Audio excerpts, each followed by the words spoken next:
Allez les gars, c'est parti. Sentiment de marché. Donc on est sur le S&P 500. Donc le S&P 500, les choses se passent plus ou moins comme je l'avais prédit. Pour l'instant, je dis plus ou moins car en fin de compte, je vous explique rapidement. On a la moyenne mobile qui retourne à la baisse.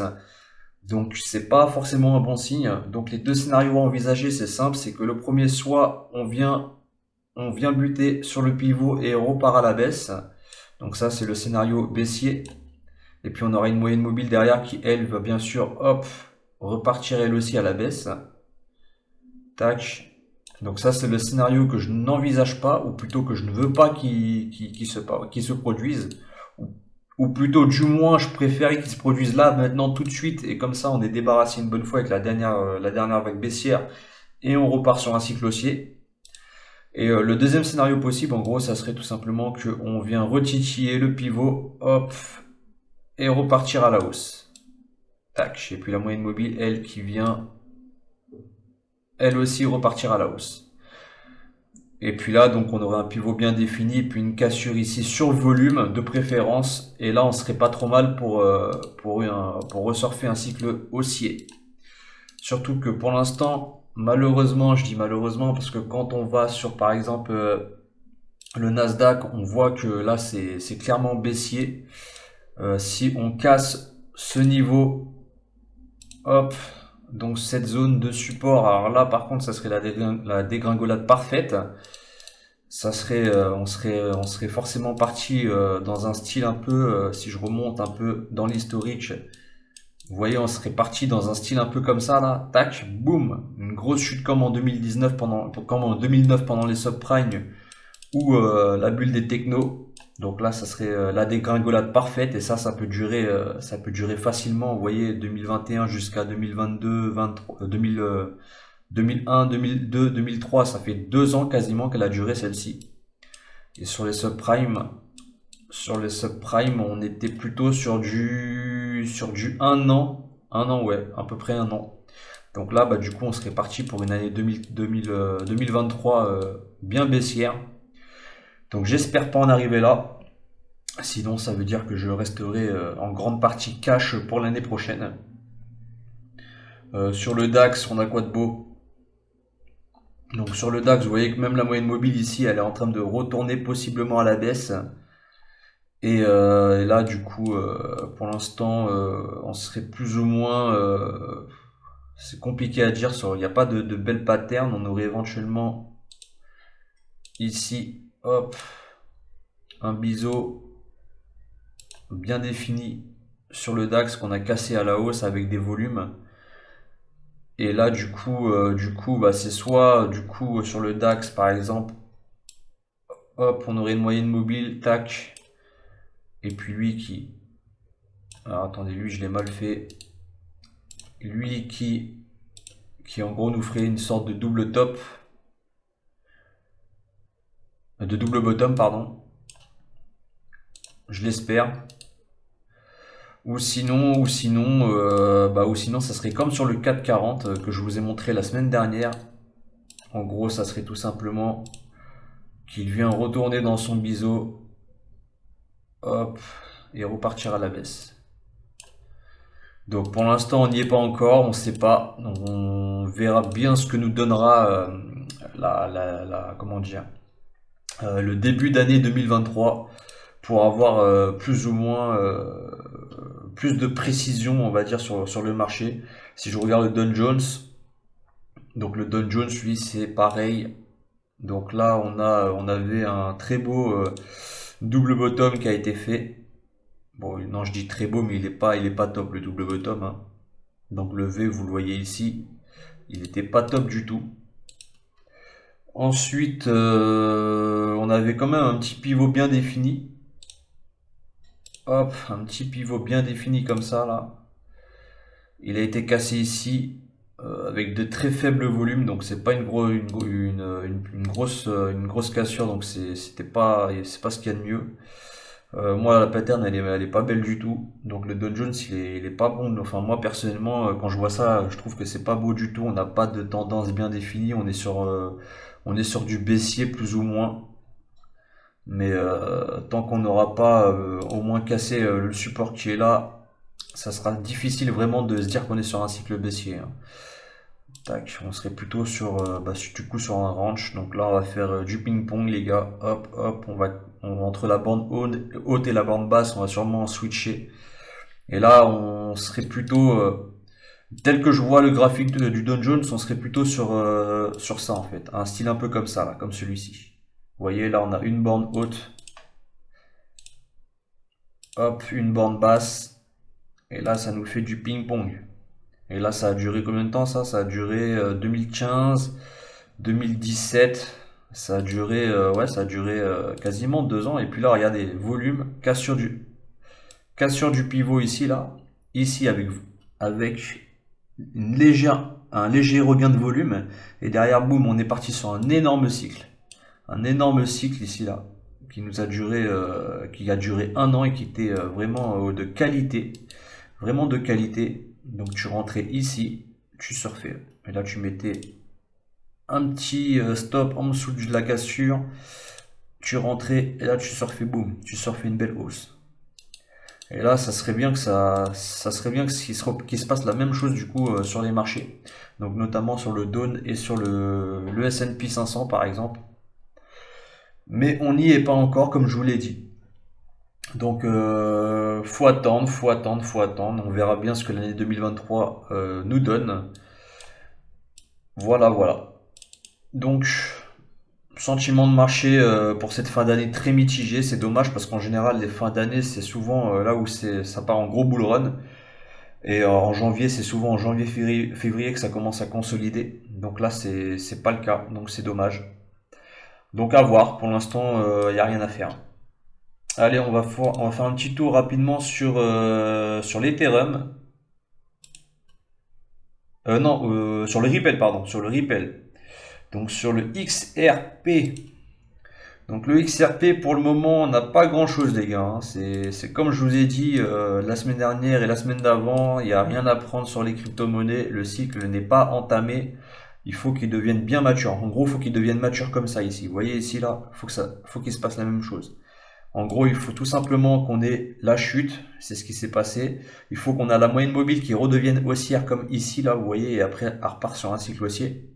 Et il faut surtout qu'on ait une pattern de qualité, les gars. C'est important, la pattern. Vous voyez qu'ici, on a un épaule, tête, épaule. Et derrière, du coup, on peut tracer un joli pivot comme ceci. Hop. Tac. Et là, on a une cassure sur volume. Une belle cassure sur volume et ça entame le cycle haussier. C'est comme je vous avais montré la semaine dernière sur l'Ethereum et la semaine d'avant sur le Bitcoin. Donc là, c'est pareil. Ce qu'il faudrait ici, c'est tout simplement qu'on ait une moyenne mobile ici, là, qui consolide, qui repart à la hausse. Et il faudrait derrière qu'on ait aussi, surtout, donc là, on a possiblement, vous voyez, on a un premier creux ici, un deuxième creux, petite montée.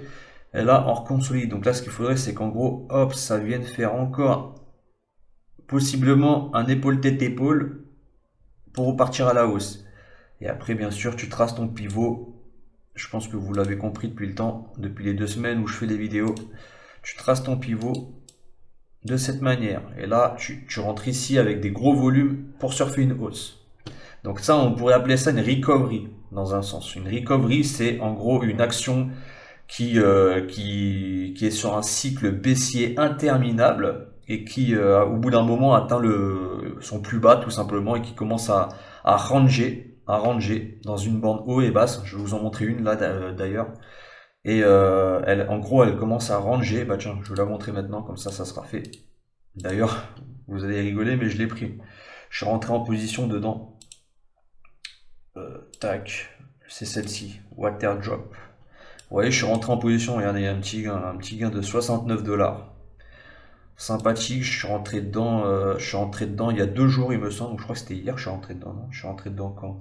Je suis rentré dedans le 19, c'était lundi. Et 69 $ en l'espace d'une semaine, donc c'est pas trop mal. C'est des petits gains. C'est que des faibles positions en ce moment. Je mets pas le gros paquet.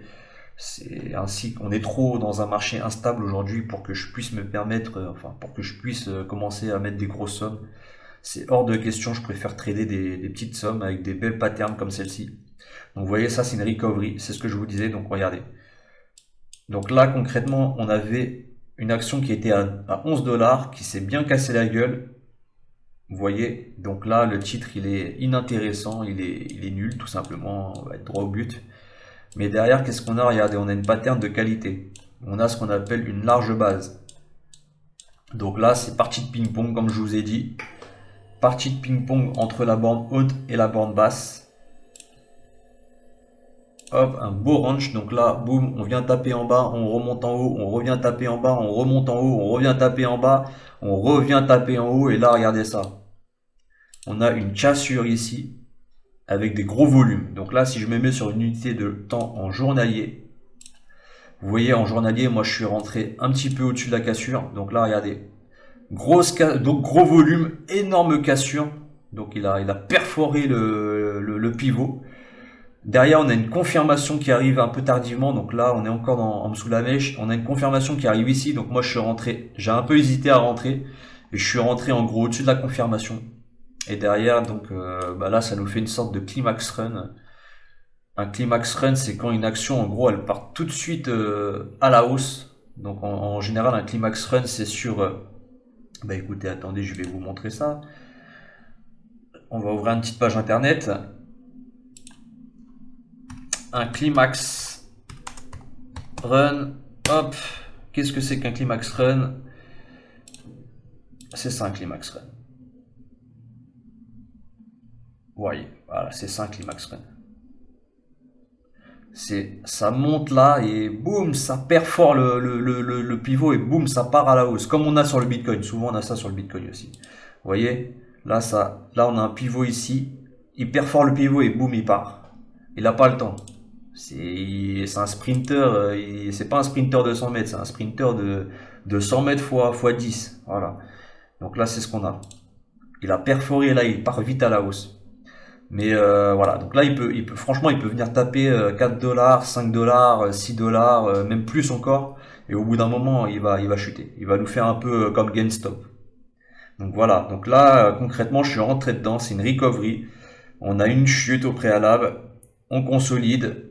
Et c'est à ce niveau-là qui commence à devenir intéressant. Donc là on a les institutionnels, les traders professionnels, les banques d'investissement ou autres qui commencent à s'intéresser au titre.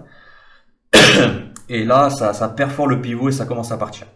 C'est exactement le même principe que sur les crypto-monnaies. Donc je reprends l'exemple du Ripple de tout à l'heure. C'est ça qu'il faut qu'on ait sur le Ripple. Dès qu'on a ça, ça va partir à la hausse. Si je vous montre par exemple GameStop, je parlais de GameStop en plus, c'est parfait.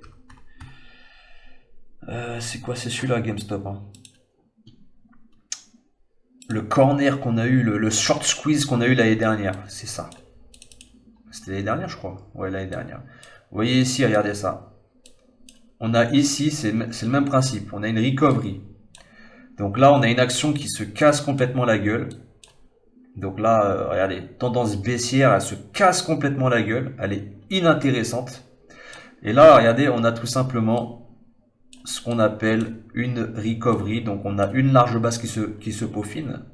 C'est ce que je vous disais. Bande haut, bande basse. C'est parti. Donc là, on vient, on touche comment dire, le pivot haussier. Hop, je le remets pour qu'on le voie mieux. On touche le support, la résistance, le support est là, boum. On vient perforer le support. On voit pas bien les volumes. Hop. Donc là, on vient perforer ici le support, donc on a un regain de volume énorme ici là, et derrière boum ça part à la hausse et ça nous fait ce qu'on appelle, ce que je vous ai montré tout à l'heure, un climax run, voire même un hyper climax run. Donc là il est parti, il nous a fait combien? Donc là ça c'est digne d'une crypto-monnaie les gars. Il part ici et derrière il nous fait du 4000% les gars en 3 mois. Donc là il est parti fortement à la hausse, mais comme je vous ai dit derrière c'est les retombées. Donc là, faut surfer tout ça là. Il faut sortir par ici et boum derrière. Derrière, c'est l'hécatombe. Voilà, donc ça c'est typiquement ce qui s'est passé sur GameStop. Et derrière, il se passe plus rien. Et ben vous voyez, c'est ce que je vous disais. C'est ce que j'espère, ce qui va se passer sur sur Waterdrop.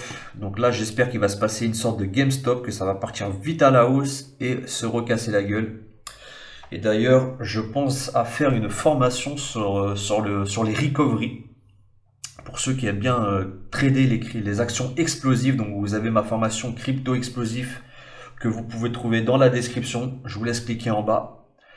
Et crypto explosif, en gros, qui vous apprend à trader les crypto-monnaies de manière explosive, comme on a pu le voir sur le Ripple juste avant.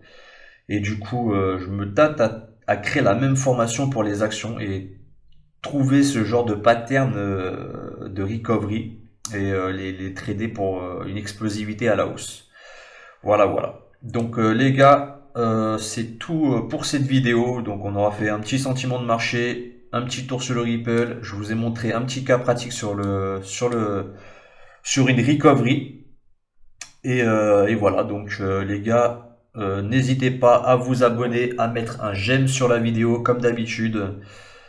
Et puis mettez un petit commentaire aussi pour titiller l'algo YouTube. N'hésitez pas à vous abonner sur les réseaux sociaux comme d'habitude. Vous avez mon site avec mes formations dans la description. N'hésitez pas à cliquer en bas. Je vous souhaite à tous un joyeux Noël. Il n'y aura pas de vidéo la semaine prochaine, normalement, parce que c'est le nouvel an. Du coup, je serai un petit peu trop occupé pour faire une vidéo, je pense. Mais on se retrouvera du coup l'année prochaine, donc début du mois de janvier pour la nouvelle vidéo, donc la prochaine vidéo. Donc les gars, je vous souhaite à tous de joyeuses fêtes, profitez bien en famille, passez une excellente nouvelle, comment on appelle ça quand c'est le nouvel an? Une excellente nouvelle an, journée du nouvel an, voilà. Plein de bonnes choses pour vous les gars, mes meilleurs vœux pour cette nouvelle année et on se dit allez à janvier. Allez, big up, peace.